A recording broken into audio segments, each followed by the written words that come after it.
오랜만에 이렇게 대면 예배를 드리게 돼서 감개무량하시죠?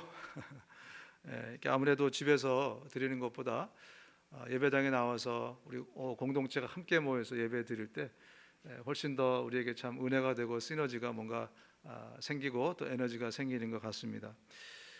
이렇게 방탄유리로 가리고 있지만 오늘 하나님이 주신 이 말씀들이 이 은혜가 이 방탄유리를 뚫고 여러분들에게 또 댁에 계시는 우리 모든 분들에게 함께 전달이 될 줄로 믿습니다.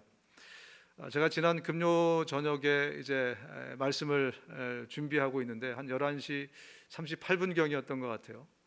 갑자기 지축이 흔들리면서 막 지진이 막 일어나서 깜짝 놀랐습니다. 처음에는 최근에 우리가 경험했던 그 어떤 지진보다 가장 강력했던 그런 지진이 아닌가 이렇게 생각이 되는데, 그래서 제 마음 가운데 바로 이 구절이 떠올랐습니다. 너희가 구름이 서쪽에서 일어나는 것을 보고 소나기가 오겠다고 하면 그대로 된다. 또 남풍이 불면 날씨가 덥겠다 하는데 그것도 그렇게 된다. 위선자들아, 너희가 땅과 하늘의 기상은 분별할 줄 알면서 왜 이 시대는 분별하지 못하느냐. 최근 처초에 정말 기근이 있고 그리고 기상 이변들이 막 일어나고 있지 않습니까?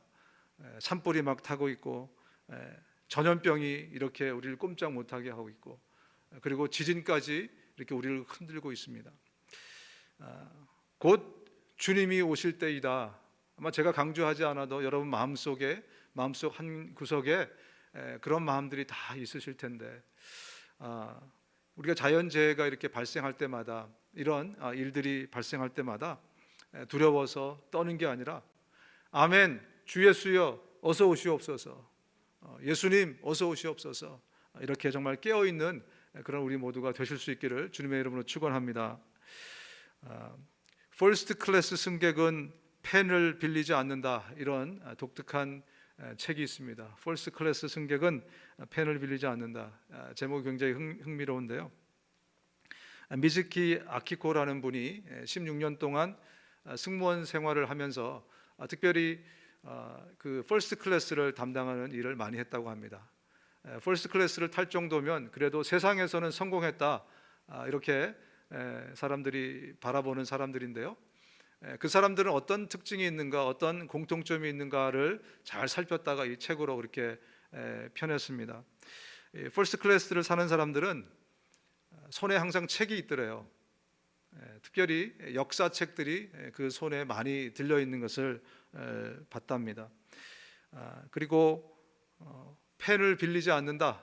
그래서 책 제목을 이렇게 쓴 것 같은데, 왜 펜을 빌리지 않느냐면 늘 메모하는 그런 습관들이 세상에서 성공한 사람들에게는 있더랍니다.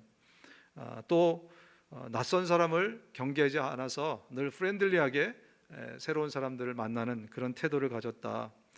또 자기만의 명품이 있더라.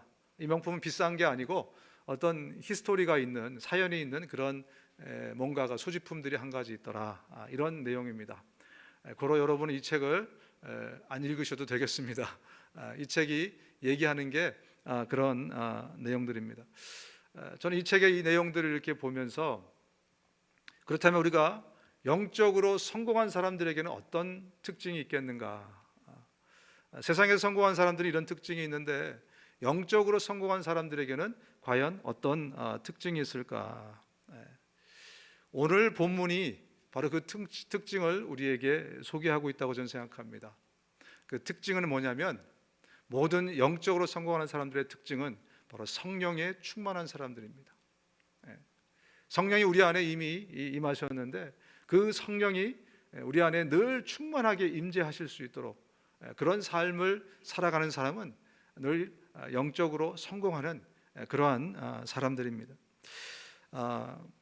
2000년 교회 역사상 가장 이렇게 좀 잘 알려져 있고 그리고 뛰어난 철학자고 신학자로 추앙받는 분이 계신데, 토마스 아퀴나스라는 분입니다. 그분이 이런 글을 남겼습니다.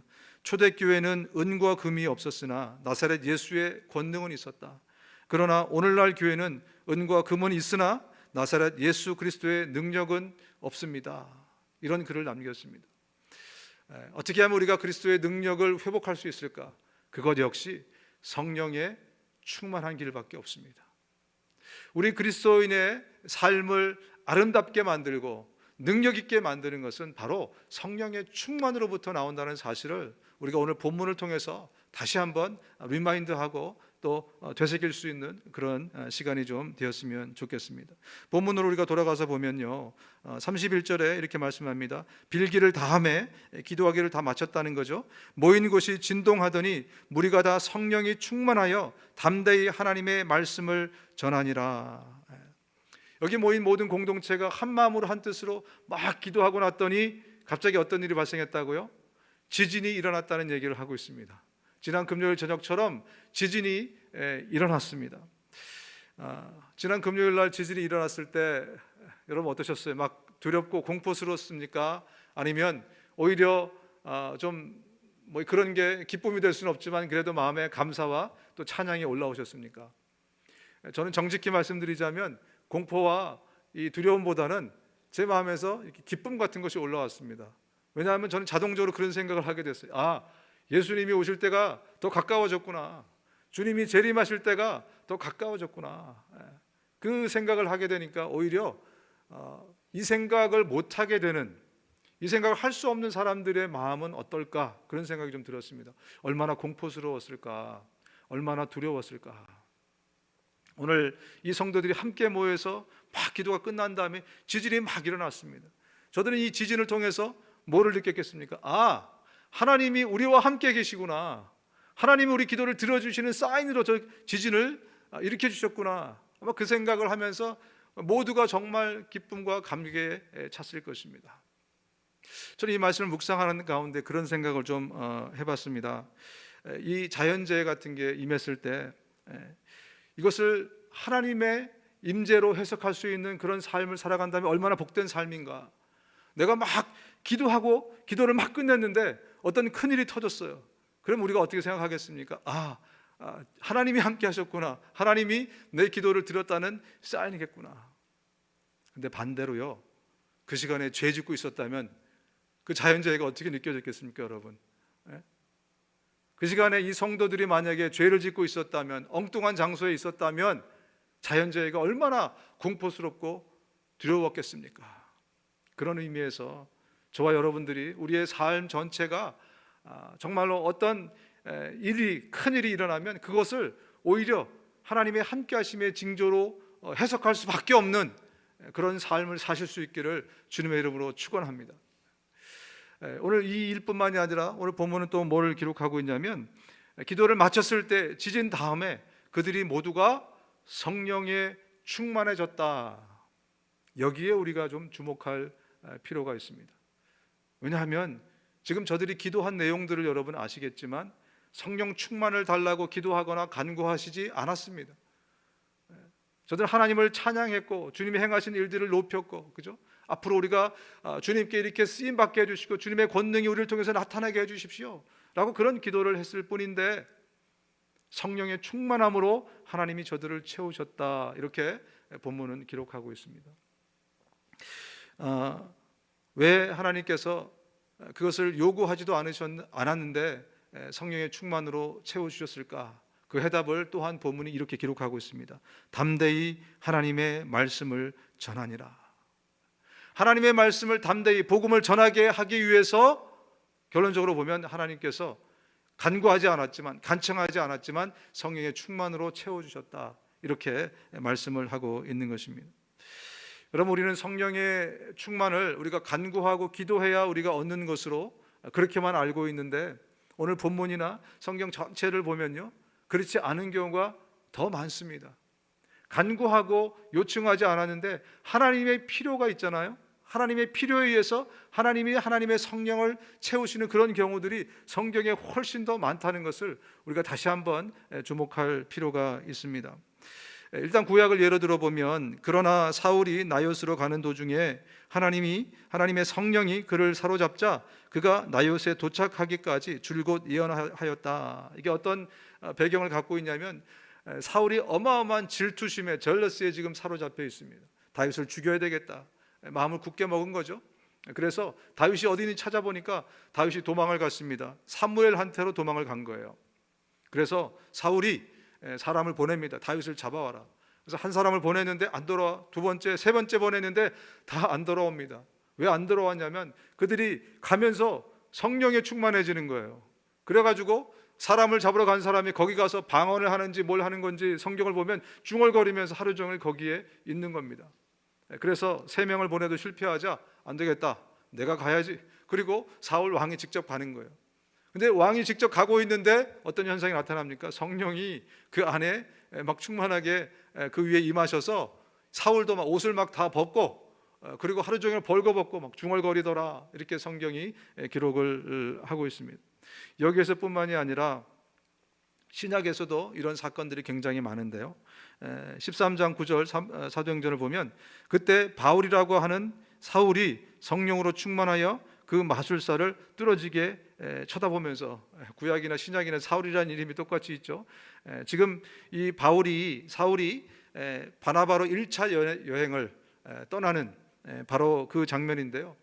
바울과 바나바가 1차 선교여행을 떠나서 구브로 섬에 도착을 하게 됩니다. 여기에 바보라는 시티에 들어가는데 이 바보 시티에 서기오 바울이라는 총독이 있었습니다. 이 서기오 바울이 복음을 좀 듣고 싶은 겁니다. 좀 말씀을 좀 듣고 싶어서 궁금해서 바울과 바나바를 초청했어요. 그런데 바예수라는 이 마술쟁이가, 술사가 그 옆에 있다가 복음 듣는 것을 방해합니다. 그랬더니 바울이 이 사람을 뚫어지게 쳐다보면서, 바예수를 뚫어지게 쳐다보면서 예수의 이름으로 그를 저주하게 됩니다. 그러니까 어떤 현상이 나타납니까? 이 바예수가 눈이 멀어버린 거예요. 잠시 동안 눈이 멀어버려서 이 결과를 통해서 이 서기오 바울이 복음을 듣게 되고 그리고 예수를 믿게 되는 사건이 여기 기록이 되어 있습니다. 이렇듯 우리가 하나님의 성령을 간절히 사모하고 성령의 충만하기를 간절히 사모해서도 우리 안에 성령의 충만이 임하시지만, 그것보다 더 많은 케이스들은 하나님의 필요에 의해서, 하나님이 주실 수밖에 없는 그런 환경에 의해서 하나님의 성령의 충만을 하나님의 일을 하는 그 사람에게 주는 것을 우리가 많이 보게 됩니다. 그렇다면 여러분, 저와 여러분들이 성령 충만한 삶을 살기 위해서는 어떻게 해야 되죠? 하나님의 일이 내 안에 충만하도록, 하나님이 복을 부으실 수밖에 없는, 하나님이 성령으로 충만하게 부으실 수밖에 없는 그러한 일들이 내 삶에 충만하면 우리는 늘 성령의 충만한 가운데 살아갈 수 있게 되는 것입니다. 신약 성경에 여러 중요한 키워드들이 많이 있지 않습니까? 신약 성경에서 제일 중요한 단어가 뭔가 이렇게 여러분들에게 여쭤보면 뭐라고 대답하시겠습니까?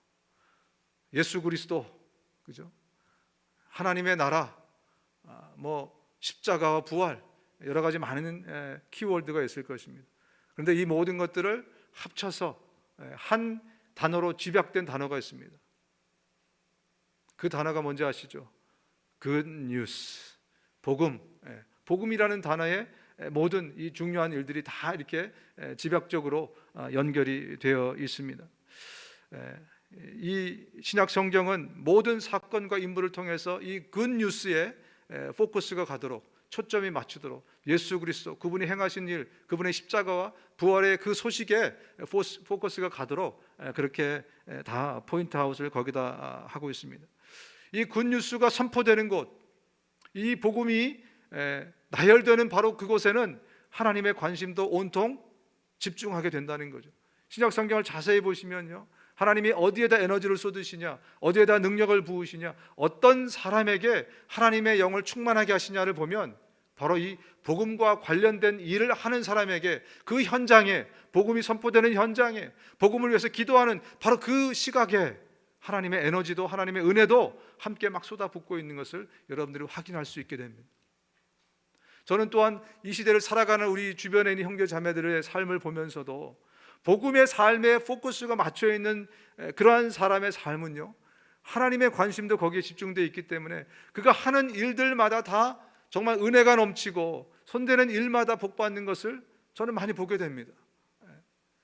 그것을 통해서 내가 내 삶을 윤택하게 하겠다, 이런 삶이 아니라, 이런 뒷심이 있는 그런 삶이 아니라 정말 그의 동기가, 하나님은 동기를 보시는 하나님이시지 않습니까? 그의 동기가 정말로 복음을 향해 있는 그 삶을 살아가는 사람에게는 하나님이 건강으로도 또 여러 가지 관계적으로도 특별히 물질적으로도 하나님께서 막 부으셔서 그 일을 흥왕하게 복음이 전달되고 그를 통해서 복음의 사역들이 펼쳐지는 그 일들을 잘 할 수 있도록 하나님의 에너지가 집중되는 것을 제가 보면서 와이나 우리 성도들에게 왜 이 놀라운 일들을 얘기를 안 할 수가 없는 거죠.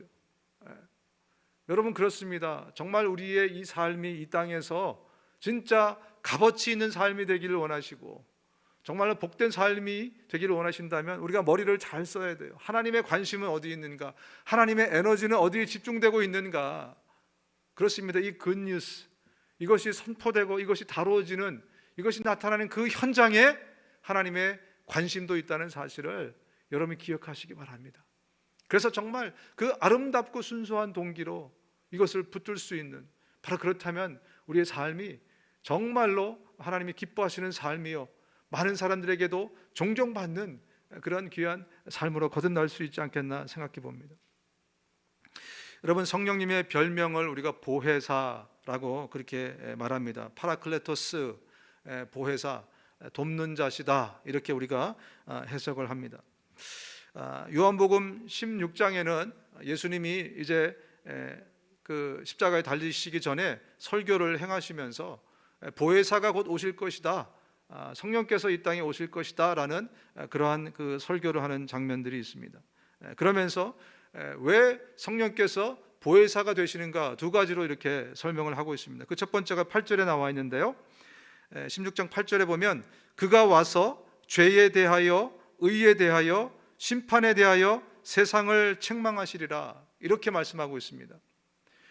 성령께서는 보혜사이기 때문에 우리의 삶을 윤택하게 하거나 아니면 우리 삶의 필요를 어떤 채워주시거나 부족한 면들을 도와주시거나 그래서 우리의 삶의 퀄리티가 좀 더 높아질 수 있는 그 일을 위한 보혜사인 줄로 생각하는 분들도 계실 텐데, 성령에 충만해지면 내가 기분도 좋아지고 그리고 내 삶이 훨씬 더 뭔가 좀 풍성하고 그것을 돕는 보혜사로 생각하는 분들도 계신데, 첫 번째 목적을 예수님이 분명히 말씀하십니다. 바로 이것은 하나님의 목적이지 않습니까? 이 하나님의 목적을 이루는 나를 돕기 위해서 그 보혜사로 오시는 것이지 내 삶의 윤택함을 돕기 위해서 오신 분이 아니라는 것을 좀 우리가 분명히 알아야 될 필요가 있습니다. 엄청난 착각이 일어나고 있는데 내 삶의 영달을 위해서 그것을 도우러 오신 분이 아니라는 것을 우리가 분명히 말씀을 통해서 짚고 넘어갔으면 좋겠습니다. 성령께서는 우리의 하인이 아니십니다.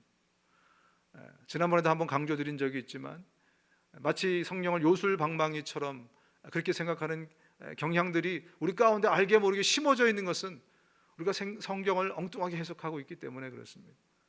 우리 성도들만큼은 정말 하나님이 말씀하신 바 그 말씀 그대로를 우리가 보고 그 말씀대로 따라갈 수 있는 우리가 좀 되었으면 좋겠습니다.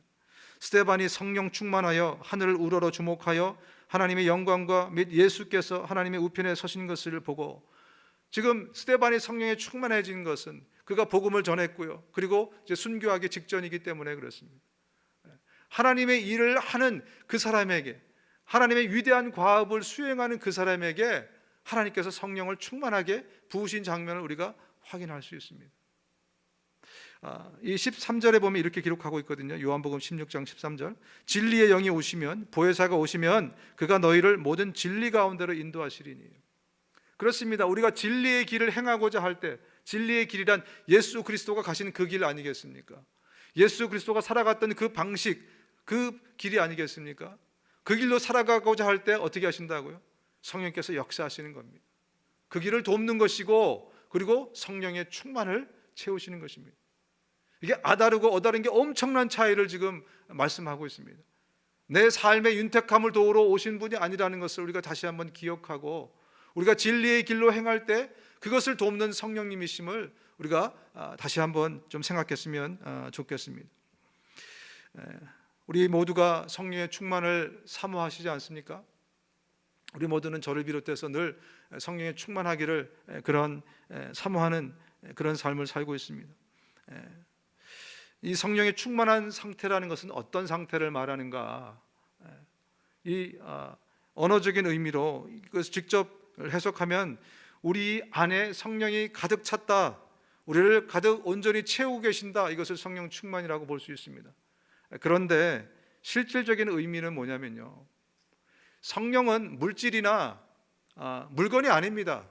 그렇기 때문에 우리 안에 가득 찬다는 것은 언어적인 표현일 뿐이지, 성령의 충만이란 말의 본질적인 의미는 뭐냐면 성령이 우리를 fully 다스리신다, fully 통치하신다, 그런 의미입니다. 다시 여러분들의 이 생각을 좀 잘 정리할 필요가 있습니다. 표현을 이렇게 해서 성령이 충만하다라고 표현하기 때문에 그분이 우리를 가득 채운다, 이렇게 말할 수 있습니다. 그런데 여러분, 그분은 인격이시지 그분은 물질이 아닙니다. 그렇기 때문에 우리를 가득 채운다는 그런 의미가 아니라 본래적인 의미는 뭐냐면 우리를 fully 다스리고 통치하신다, 그런 의미입니다. 따라서 성령에 충만한 사람은 성령이 fully 다스리고 계신다, fully 우리를 지배하고 계신다, 그분의 리더십 아래 완전히 우리를 서렌더해서 거기에 살아가고 있다, 이렇게 표현하시면 됩니다. 여러분 잘 아시는 구절이죠. 술 취하지 말라, 이는 방탕한 것이니 오직 성령의 충만함을 받으라. 술에 취하게 되면 술이 우리의 지정의를 fully 다스리게 됩니다. 그런데 성령에 충만하면 우리의 지정의가 다 성령에 의해서 컨트롤을 받는 그런 상태를 말하고 있습니다. 술의 지배를 받으면 방탕한 생활이 이어지게 되어 있습니다. 그런데 성령의 충만을 받으면 그 다음 절에 이렇게 기록하고 있습니다. 시와 찬미와 신령한 노래로 서로 화답하며 여러분의 가슴으로 주님께 노래하며 찬송하십시오. 성령의 온전한 지배와 통치를, 성령의 충만함을 받게 되면 이렇게 시와 찬미와 노래가 우리의 삶 가운데서 끊이지 않는다, 그렇게 이 말씀을 우리가 받아도 좋겠습니다. 여러분 강원도 그 예수원을 혹시 아시는 분 계신지 모르겠어요. 강원도 예수원에 우리 대천덕 신부님이라고 유명한 분 계시지 않습니까? 말은 우리가 신부님이라고 부르지만 성공의 신부이기 때문에 개신교 목사와 똑같은 그런 그 직분입니다. 그래서 대천덕 목사님이신데 이분의 할아버지인 R.A. 토레이 목사님이 이 성령론에 대해서는 신학적으로 좀 대가 중에 한 분이십니다. 이분이 성령론에 대해서 정리도 하시고 굉장히 강조하시는 분인데, 이분은 개인적으로 자신의 삶이 늘 성령에 정말 충만하기를 사모하면서 살았던 그런 분이십니다. 그래서 이렇게 말씀하셨습니다. 나는 아침에 일어나면 성령 충만을 위해서 기도한다. 하나님, 성령 충만하게 도와주십시오. 왜냐하면 성령 충만하지 않으면 오늘 하루 나는 너무 쉽게 흔들릴 수 있는 사람이기 때문이다. 또 이렇게 말합니다. 하나님, 제가 성령 충만하다고 느끼지 못할 때 함부로 말하지 않도록 도와주십시오. 성령 충만하지 않을 때 말하면 실언이 되기 쉽고 사람들에게 상처를 주기 쉽기 때문입니다. 하나님, 제가 성령 충만하지 않을 때 제 인생의 중요한 결정을 하지 않도록 도와주십시오.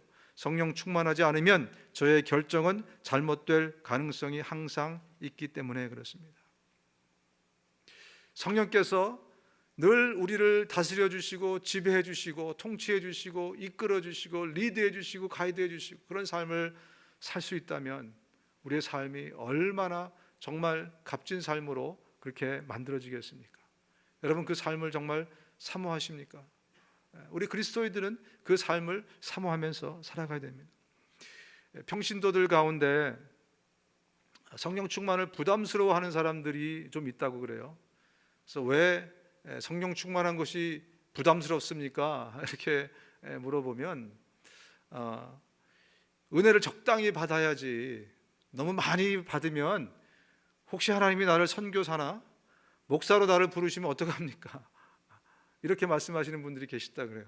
그래서 너무 큰 은혜를 받기를 거부하고 적당한 은혜를 받고 적당히 살기를 원한다.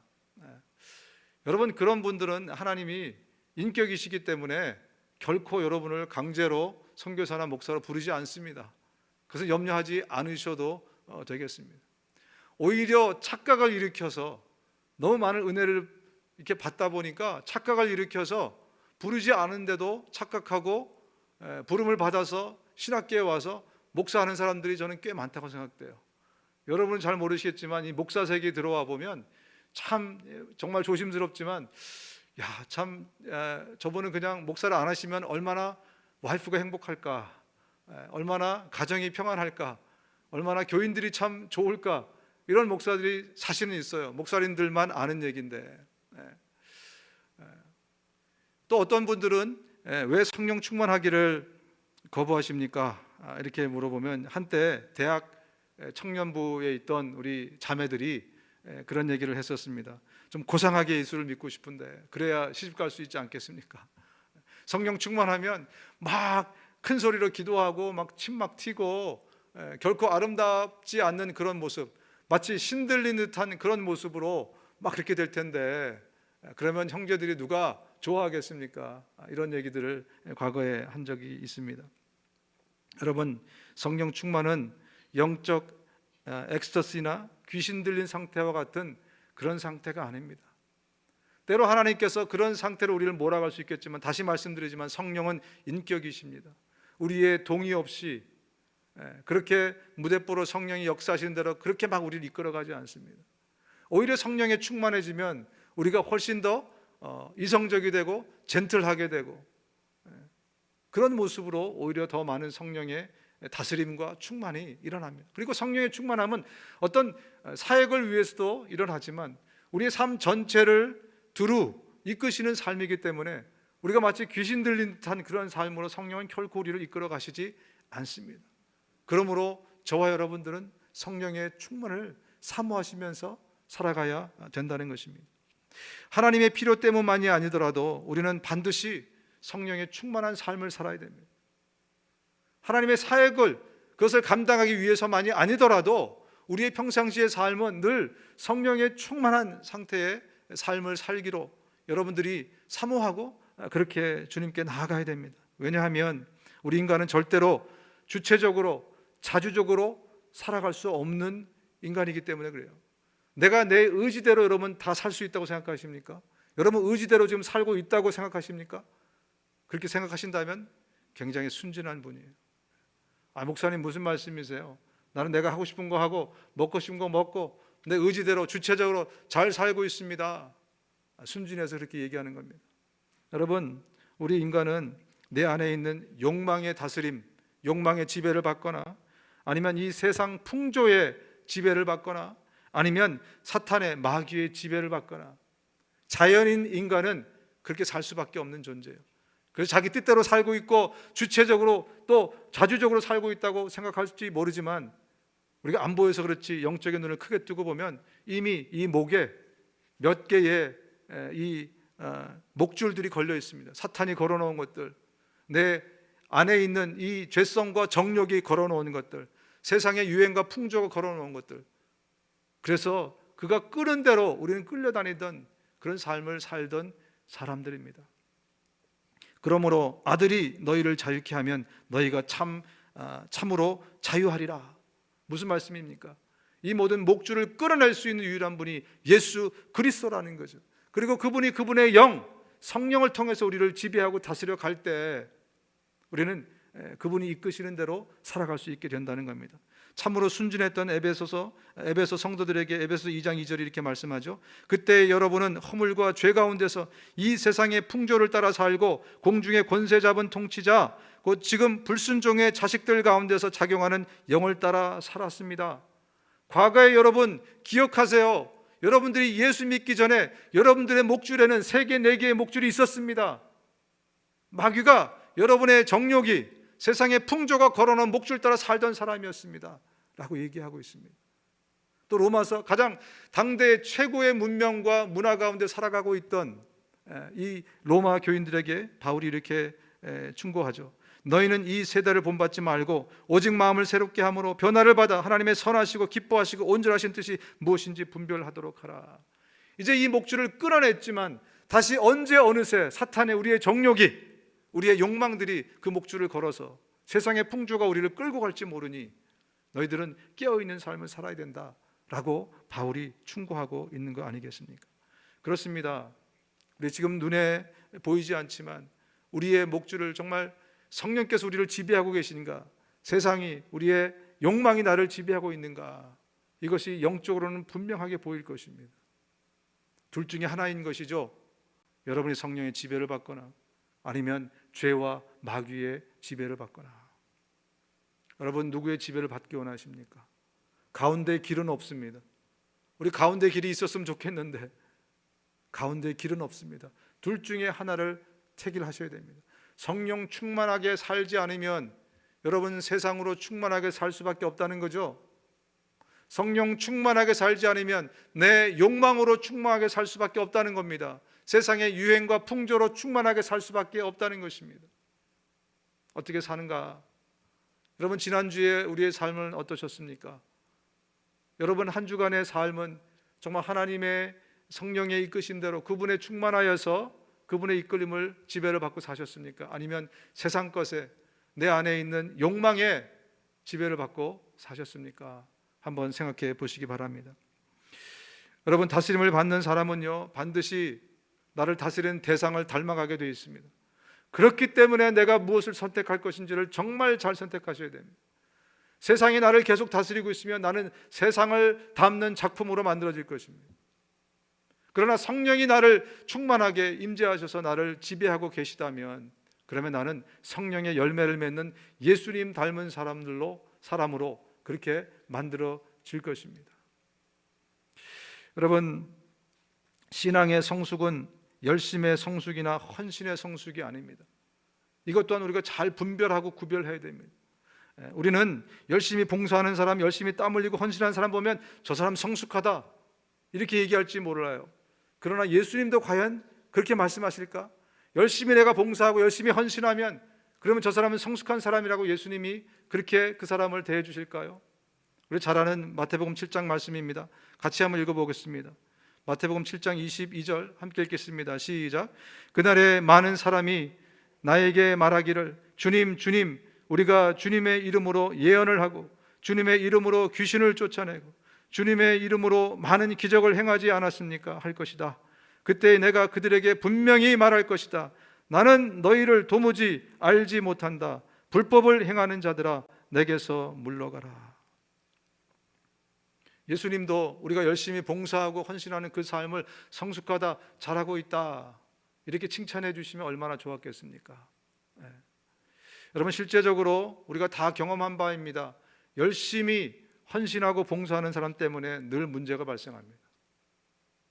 열심히 땀 흘리고 수고하고 봉사하고 뭔가 정말 더 열심히 하려는 교회 일을 하려는 사람들 때문에 늘 교회에 문제가 있는 것을 저와 여러분 모두가 이미 경험을 한 바입니다. 여러분 성령 충만케 되는데 열심을 다하십시오. 성령 충만케 되는데 땀을 흘리시기 바랍니다. 봉사하고 헌신하고 수고하는 일이 아니고 성령에 충만하게 되는데 우리의 에너지를 쏟으시기 바랍니다. 그러면 성령의 열매를 맺게 돼 있고 저절로 내 안에서 정말 너무나 아름답고 귀한 동기로 인해서 헌신하고 열심을 내게 됩니다. 그런데 이 순서가 바꿔지면요 너무나 많은 문제들이 내 삶에 또 공동체 안에 생겨나게 되어 있습니다.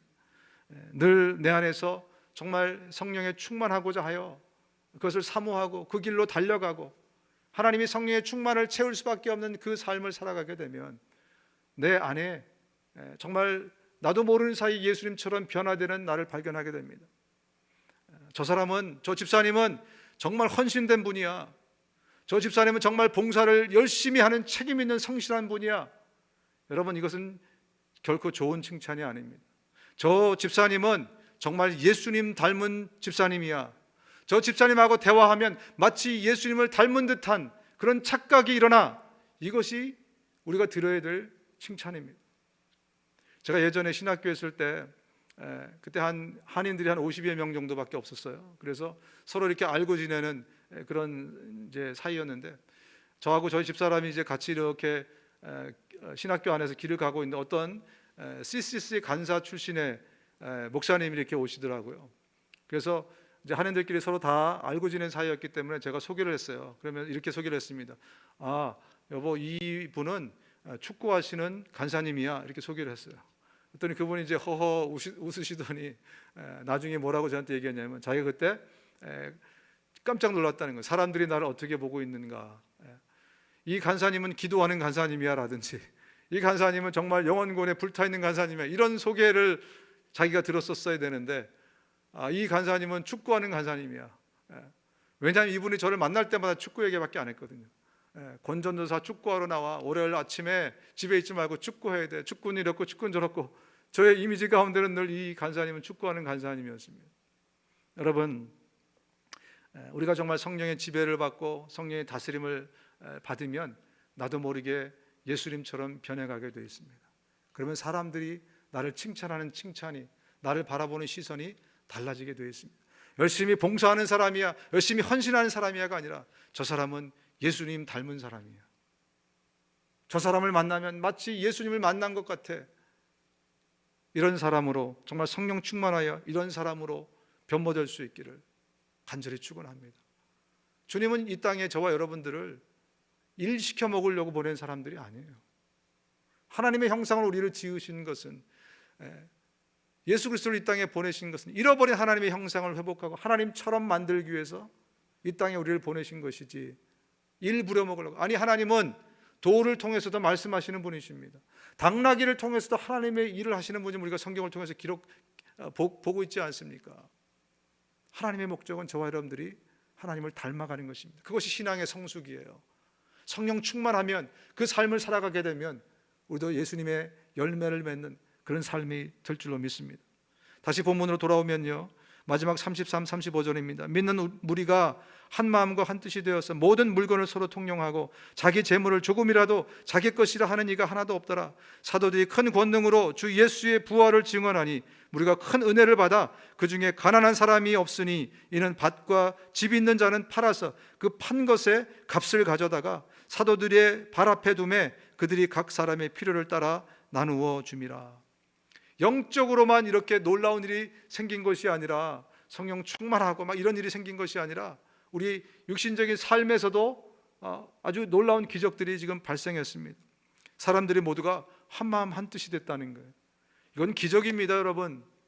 우리가 얼마나 개성이 강한데요, 얼마나 다른 배경 가운데 살아왔는데요. 부부끼리도 30년을 살아도 나 저 인간 잘 모르겠다, 이렇게 말하는 부부가 얼마나 많은데요. 그런데 전혀 다른 사람들이 모여서 한 마음 한 뜻이 되었다. 이것은 기적이 아니면 불가능합니다. 성령의 충만했기에 가능한 것입니다. 성령의 풀리 지배를 받고 있기에 이 모든 것들이 가능하다. 그래서 물질을 유무상통하는 그런 일이 발생했다는 겁니다. 특별히 우리가 주목할 부분이 있습니다. 그들 중에 가난한 자가 없어졌다는 거예요.